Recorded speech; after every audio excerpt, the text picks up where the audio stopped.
Story 1 discovered her cheating today. Don't know how to get closure. Move on. I had been dating my girlfriend for almost exactly 2 months when I discovered that she cheated on me a few days ago. It took a lot of time for me to be comfortable moving into a relationship with her, as I was worried both for the long distance as well as infidelity. She knew that I had dealt with something similar in my last relationship, which was almost 4 years ago, and how it had destroyed my self-esteem and given me relationship anxiety. Despite my worries and need for reassurance, she had been nothing but good to me. When I found out she cheated, I was a wreck. I still am. It sucks. I talked with her for 3 hours, getting all of the information and trying to understand why she did what she did. I still don't know. I think she loved me, maybe still does, but she hurt me in an awful way and made me feel like SHT for questioning her before I told her my proof. I had booked a trip to visit her in her country. It was probably the most insane thing I had ever planned to do in my life, literally the opposite side of the earth. I kept her on the phone while I canceled the flight, the Airbnb, and rescinded my time off request. I told her some stuff I regret. I told her that I thought she was a bad person and that I hated her. I'm not sure if that's true. A part of me thinks this was her way of ending the relationship as it became more real with the trip planned. We wouldn't have made it. We both knew our cultures were too different and her family, which she loves, would never have approved. I wanted to make it last as long as we could because we loved each other, but I guess she saw it differently. I don't really know what to do at this point. I'm beside myself with grief and haven't stopped crying unless I started having an anxiety attack. I still love her. I just wanted to put this somewhere where people in similar relationships could give me advice on moving on, as much as I wish I didn't have to. Reader comment: sorry to read you are going through this. It does suck. The thing is, LDR just don't work. If someone tells you that theirs did, there is a good chance that one of them just didn't get caught. You'll bounce back. You're very young and have a whole full life in front of you. Look for something close to you so the stress of a LDR isn't going to a strain on a new relationship. Reader comment: she hurt me in an awful way and made me feel like SHT for questioning her before I told her my proof. This is all you need to know about her character. She would rather you feel horrible than be honest with you. If she's doing this just 2 months into a new relationship, it shows just how ratchet she is. Someday you will look back at this relationship and thank her for showing you who she really is. Reader comment: there are 2 things you need to do. 1. Block her on your phone, email, and all social media platforms so you can't see what she is doing and she can't see what you are doing. 2. Take care of yourself. Healing is a process. Go to the gym. Lean of friends and family.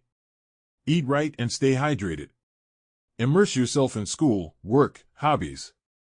Anything that will occupy your brain. I wish you the best. Story 2: I unknowingly saw a swinger. Back in September, I started texting a woman after I broke up with my girlfriend a month earlier. I was just looking for some rebound sex and affection because my ex had left an imprint on me that to this day I haven't fully shaken, not my brightest moment. I'm a heavy dating app user and love Tinder, Bumble, etc., and have had relative success with finding like-minded women after breakups.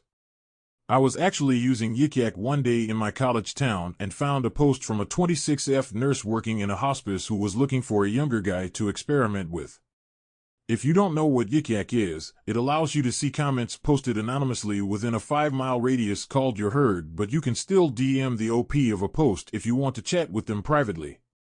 She responded, and the only thing she wanted to know was your body build and age, so I told her everything. She said she was interested and gave me a burner Snapchat account with a low score. I completely thought it was fake but entertained it because I was obviously horny.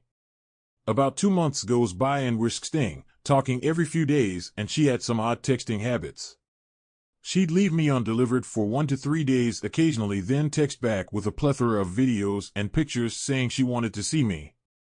I'd respond likewise. She was only preoccupied with sex and didn't want to talk about anything in her day-to-day life, which was odd. Most previous hookups I've had at least wanted you to act interested in them and not just their bodies. You're selling them a dream for one night, not just yourself. I decided to meet her right on November 1st.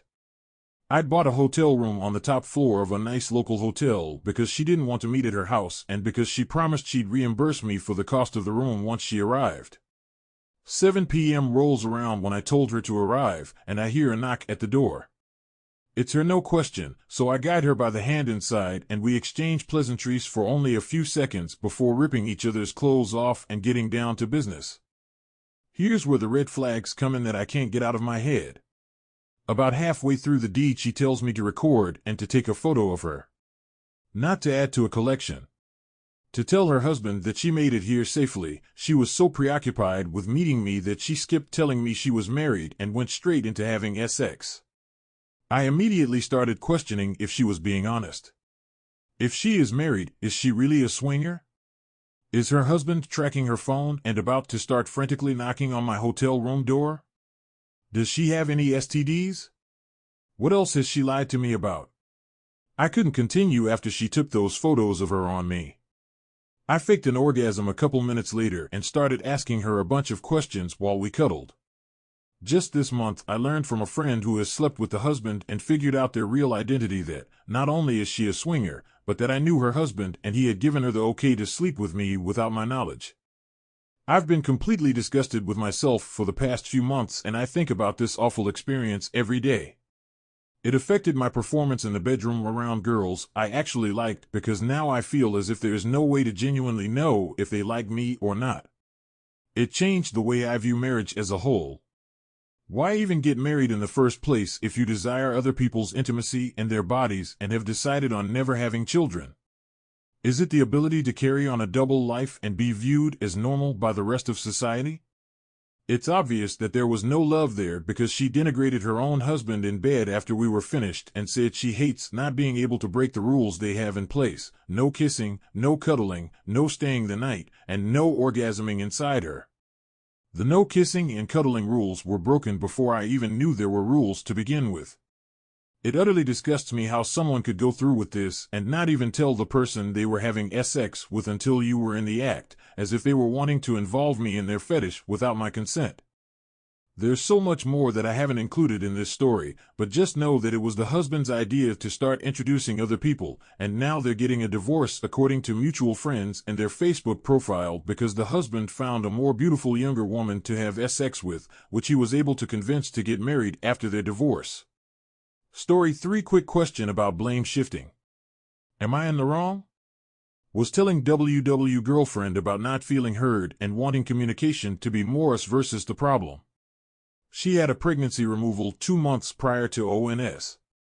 She said in response that I heard her twice and communication is never about her feelings. First time she said she was hurting emotionally after the pregnancy removal. I was there for her every day being Superman with no issues of my own during pregnancy leading up to and during the pregnancy removal. She says I abandoned her by not holding her and telling her what she wanted to hear afterwards when she told me she felt awful for making that choice.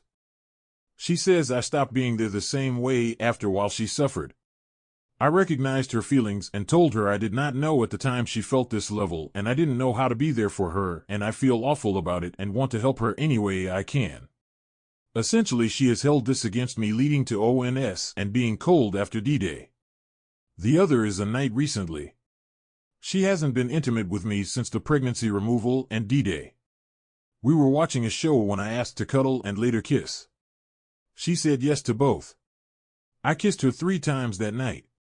She was noticeable uncomfortable and I asked if she was okay. She told me the idea of sex made her uncomfortable and I said I understand and we can stop. I told her I had felt unwanted or not good enough because of our lack of touch, but I understood why we were not. I left and she texted me saying I pushed her boundaries and made her feel the same way she felt when she was assaulted as a teenager. I felt awful and told her not to blame herself and validated her feelings because trauma is serious and I don't want her feeling bad. She said in our discussion today I hurt her and she feels less safe around me. She says yes, I cheated and I am sorry, but we are both hurting and it always seems to be about your feelings and I have to suck it up and put myself to the side while you throw it in my face. She is now mad at me. She says she wishes she didn't love me sometimes because of what she went through. Is this blame shifting? I try to communicate my sorry and remorse and willingness to make her feel seen, but I also feel invalidated, especially considering I am now the bad guy in my own suffering.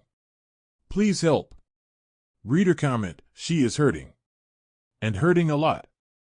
But it also appears that she isn't processing things well, projecting onto you. It also sounds like she's not comfortable and/or hasn't processed her choice that she made. Which is understandable. It's hard. However, she needs to get the professional help to help her through it, otherwise her anger will be outwards towards others and, yes, even blame shifting. Blame shifting will happen with anger and not being able to process it.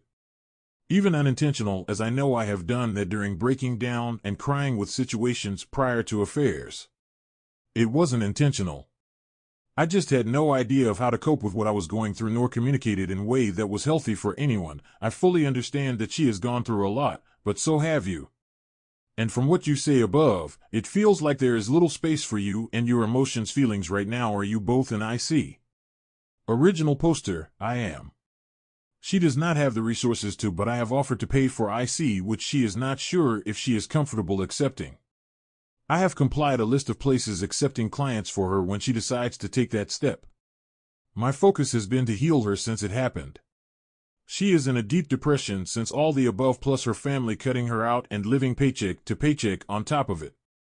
I would have left if I didn't genuinely care about her as a person and if she had other reliable supports. She has friends, but they encourage the cheating and frankly are incredibly destructive with their own behaviors, coping mechanisms. She deserves someone who will love her regardless of what she gives in return. I know that isn't fair to me, but I have that in my mom. She had an abusive mother and never experienced that.